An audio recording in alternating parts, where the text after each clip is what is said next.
Self-esteem and self-worth are like the two faces of a coin. They're two separate ideas that really work together, but they're not the same thing. When I was asked to talk about this, I had to do a little bit of research, so of course I Googled it. And I got 1.3 million results in just over 30 seconds. That's how much information there is out there on the web on self-worth. As I started going through some of the things that I found on the internet, I found articles from Psychology Today to some New Age self-discovery retreats, all kinds of interesting things. But what I came down to was that the easiest way to explain the difference between self-esteem and self-worth is that self-esteem is judging ourselves based on an external standard. It's how we see ourselves in comparison with others, where self-worth is really an internal measure. It's our value as a human being. It's really a question of, who am I? Because self-esteem is external, it depends greatly on the validation of others.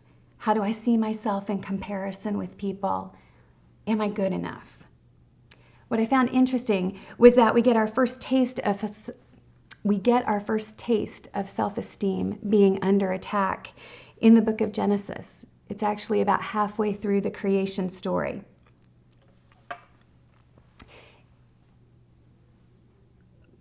I just want to take a minute, though, before I really start talking about what I found in Genesis, to just say that I want people to know that this is not just a book of stories that was written a couple of thousand years ago. This is a roadmap to navigate life. Everything that you're going to go through, every challenge you're going to face, is written about in this book. And it will change your life if you let it. Okay, now let me get back to the creation story. We all know this story. In the beginning, God created the heavens and the earth. He then created the most beautiful planet filled with incredible creatures. But the culmination of his work was man, whom he made in his image, in his likeness. God saw all that he had made, and it was very good. Not satisfactory, not so-so, not just good, but very good. And I'm emphasizing that because that's a really important point to remember. We're going to come back to that. One of the things that really struck me was that if we're made in the image of God, why do we constantly think that we're not good enough? If we go back to that creation story, we're going to see where this originated. I want you to picture the Garden of Eden. It is lush, it is beautiful, it is full of the choicest fruits and vegetables. All of this lay before Eve, but with one rule: you can't eat from the tree in the center of the garden. Now, let me just think for a minute. Here's this garden. It's absolutely beautiful. It's full of everything imaginable. I really don't think that God was stingy when he put together the Garden of Eden. When I was doing a little bit of this research, I found that there are over 7,500 different types of apples. So I really want you to get in your head that there was a lot to choose from. And God said, just stay away from that one. So now Eve has her choice of things to eat in the garden, and we're given no indication that she is tempted in any way to eat from the forbidden fruit until Satan enters the picture in the guise of the serpent. Now I want you to pay close attention to what he says to Eve. Did God really say you must not eat from any tree in the garden? Notice how he phrases that question.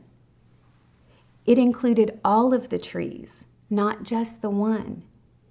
So Eve answers, well, we may eat the fruit from the trees in the garden, but God did say, you must not eat the fruit from the tree in the middle of the garden. You must not touch it, or surely you will die. I want you to notice that the serpent has now narrowed the focus. Why do you think that is?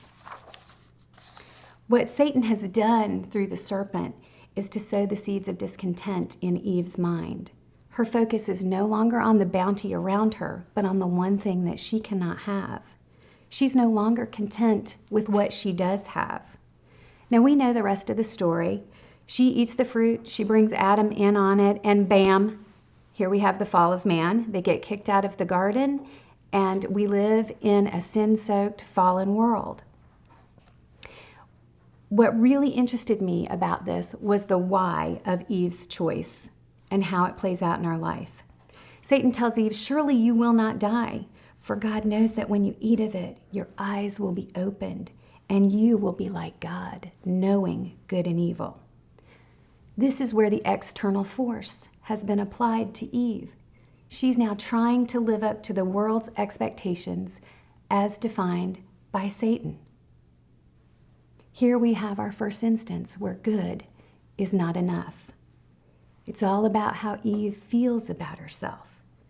Self-esteem, it's what she now sees is not hers. Self-esteem is our perception of ourselves, and Satan really wants to twist that. He wants his perception to be our reality. So that then led me to, how do we know what is true?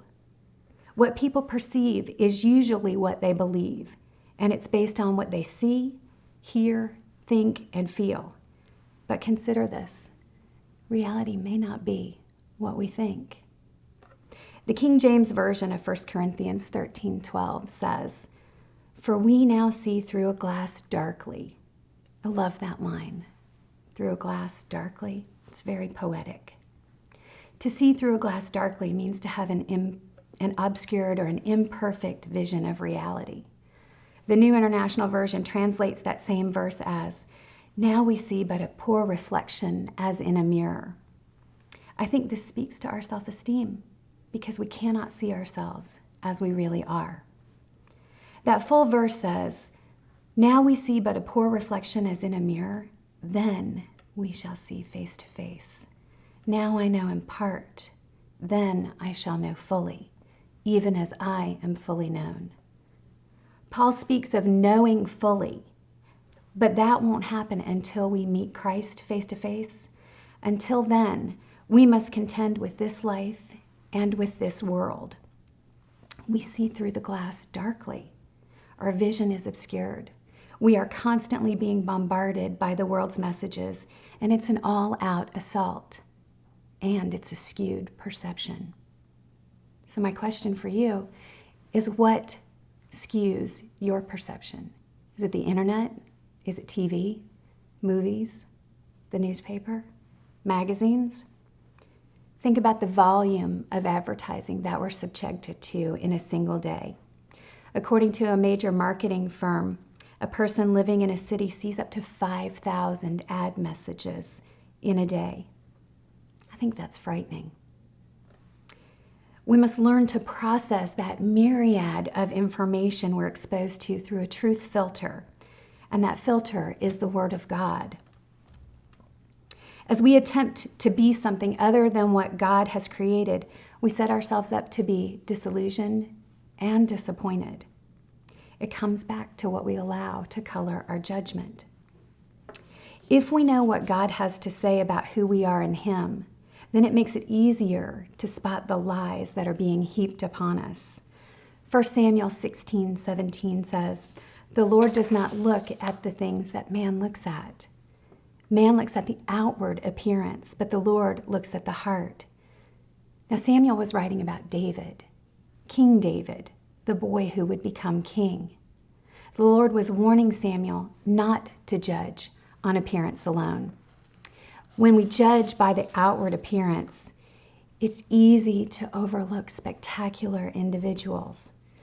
When we measure ourselves against the world's standards, we continually fall short, and it becomes a self-fulfilling prophecy. So if self-esteem is how we feel about ourselves, and other people can affect that, can those outside influences also affect our self-worth? Remember, self-worth is our value as a human being. How do we gauge the value of a person? If it's not based on external factors, what's it based on? According to Tim Gill, who's the director of Advancing Ministries, self-worth is created through faith by acting on the singular belief that we matter. It's the foundation of our ability to believe in ourselves. It's the other side of the coin. I believe that if we don't know our worth as a person, if we don't know how to value people, then yes, the outside influences can definitely affect that internal gauge. Going back to where we started with the creation story, then God said, let us make man in our image, in our likeness. So God created man in his own image. Male and female, he created them. A few years ago, I had the opportunity to sit in on a theology class taught by Dr. James Emery White, and he discussed this very subject. He said, God made us. He created us personally, and it was intentional. We were made in the image of God. He put something of himself in us. But what is that something? It's the ability to respond and relate to God. It's our soul. Of all of his creations, only humans can be in relationship with him. Every single person has infinite worth and value because we were created in his image. Every human being is one of a kind. No one else has your vocal pitch. No one else has my fingerprints. You really are the only you that will ever be. You have worth because God made you, and you are unique. I think it's also to note where this comes in the creation story. It's at the beginning of it. God said his creation is very good. He had already set the standard. He had already made us worthy way before Satan ever came into the picture. I want to take this a step further and make it personal. I want to challenge our perceptions with God's reality. This is who God says we are, and this is where our worth lies. Jeremiah 1:5 says, before I formed you in the womb, I knew you. God thought about us. He planned us. He's always thought of us as valuable.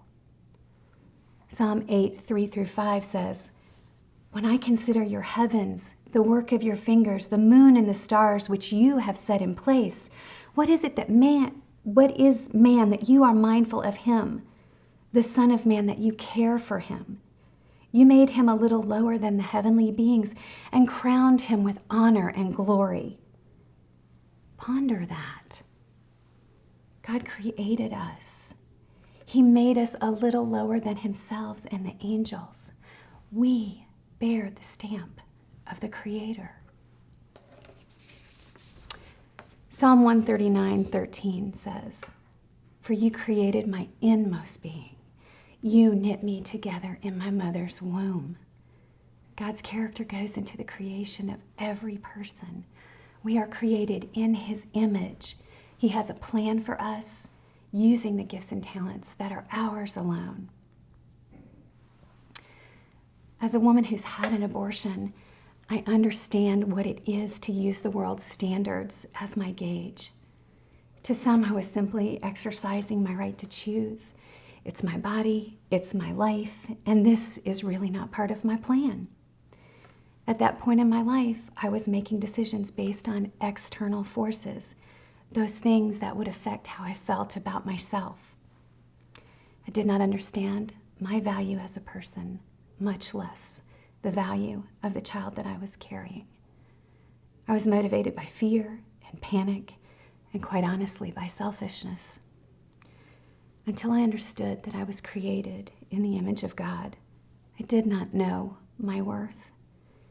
If I had given someone the opportunity to speak to me before I had my abortion, my life would probably be very different now. If someone could have told me about the value that God places on my life and the life of the child that I was carrying, things would be very different. As a volunteer in my local pregnancy resource center, We see women every week, women that face the same choice that I faced. And we're presented with a unique opportunity to speak truth into those women's lives, to tell them that they are daughters of the Most High King, that they're His beloved, that they are a co-heir with Christ, that they are royalty. We also have the opportunity to tell them that while this baby might be a surprise to them, it is not a surprise to God. Our worth, our value does not come from an external source. It has nothing to do with how we measure up to the world's standards. It has everything to do with the fact that God created us in His image.